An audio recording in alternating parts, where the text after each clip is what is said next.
white privilege exist? Nobody has ever tried to imply that all white people have better lives than all black and brown people. That's what we call a false argument or a straw man. Nobody's been arguing that. No, but does a white working class kid in Glasgow, for example, to take that example that Anna Sarwar was talking about, do they have privilege? Imagine you've got two working class people and their brother and sister. They grow up in a very working class area in pretty hard poverty their entire lives. They both grow up to be the age of, say, 20, and they're both on a similar financial sort of level. But the man, he has the ability to walk down a dark alley feeling significantly more confident in his safety than the woman. His chances of being sexually assaulted during his life is significantly lower. The chances of his ability to get promoted at work is significantly higher because no boss is going to think, oh, but he might get pregnant and have to take maternity leave. So he's going to have some advantages over that person. Would you agree that he has a male privilege over his sister? Yeah, yes no? Undeniably, okay. There is such a thing as a kind of male privilege. Okay, so my next question is,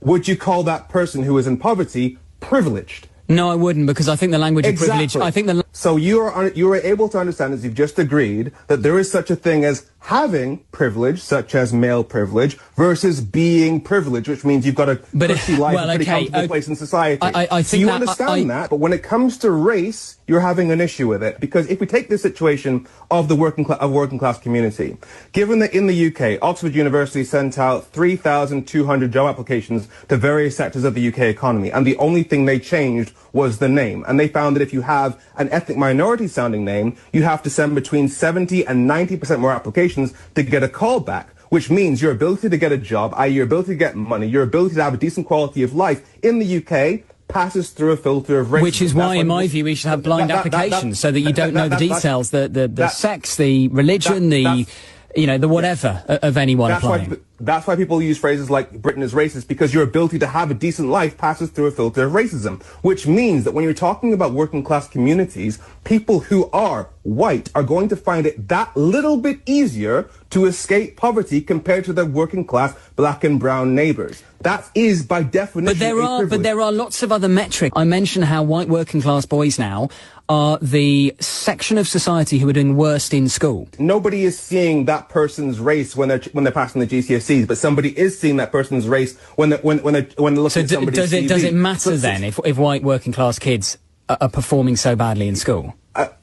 You have to point at what the actual cause of that problem is. If you're saying that, it's not just because they're all thick, is it? But but you have to tell me what the problem is and how you want to address that. I'm like you said, blind CVs, anonymous job applications is a way to solve the problem that I'm pointing to. Tell me what the problem is that you're pointing to and how you want to solve that, rather than just saying let's not address white privilege as a concept. If you want to address that problem, address that problem. I think we need to be talking more about class and less about race, not because race is not important, of course it is, but if you can fix many of the class issues still facing our society, you will also fix many of the race problems. So yes, if you address class issues, you will address a lot of racial issues as well. However, to use this as an argument for why you shouldn't be addressing race issues is simply a way to protect white privilege. I don't think anyone's saying we shouldn't address race issues, though. So why are you trying to put them in combat with each other? Why are you trying to make working class communities fight against each other? I'm saying we shouldn't use the phrase white privilege. Sorry, I got to come in there because the gaslighting is off the scale. My brother in white, you just said we need to be talking more about class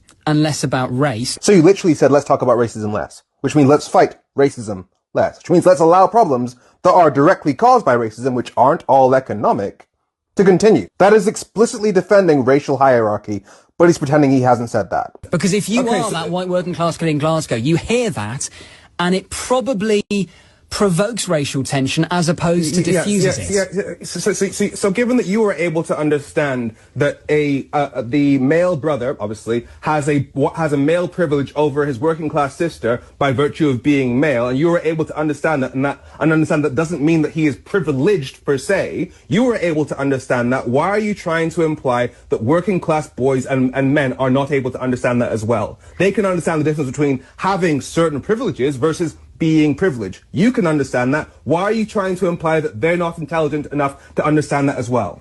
No, I just think you have to accept that most people, when they hear the term white privilege, are not going to have a 20 20-minute intellectual discussion on the radio about the nuances of the debate. They're going to hear you're privileged, and they'll think, hang on a minute, I'm not privileged. Did it take 20 minutes for you to understand it?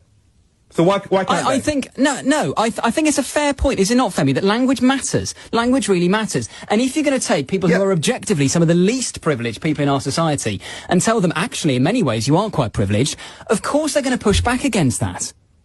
No, but again, language matters. We just discussed the difference between saying somebody is privileged and somebody has certain privileges. You can understand that, as you said, language matters, but you keep implying that they are too thick to understand that. No, I'm certainly not implying that. What I'm saying is you that understood it, but they can't. That by definition, that's what you're saying. Come on, you can accept, it's a clumsy phrase. There are better ways of making that argument. Name one then. Name one. Well, I think let's talk about class. I think we have to talk about class. No. You're moving away from race again. You don't want to address race. Yeah, because I think if we address class-related issues, then we fix a lot of the race issues at the same time. Earlier, you denied that you don't want to address issues of racial inequality, and now you're bluntly saying you don't want to address issues of racial inequality. No, I'm saying from somebody who benefits from that system. I'm not saying that. What I said is that if you fix many of don't tell me what I'm saying. What I'm saying is that if you fix many of the class-based inequalities in this country, you will also fix many of the race-based inequality. Your argument of, but we can address race by addressing class, can only be an argument for not addressing race directly, which you benefit from.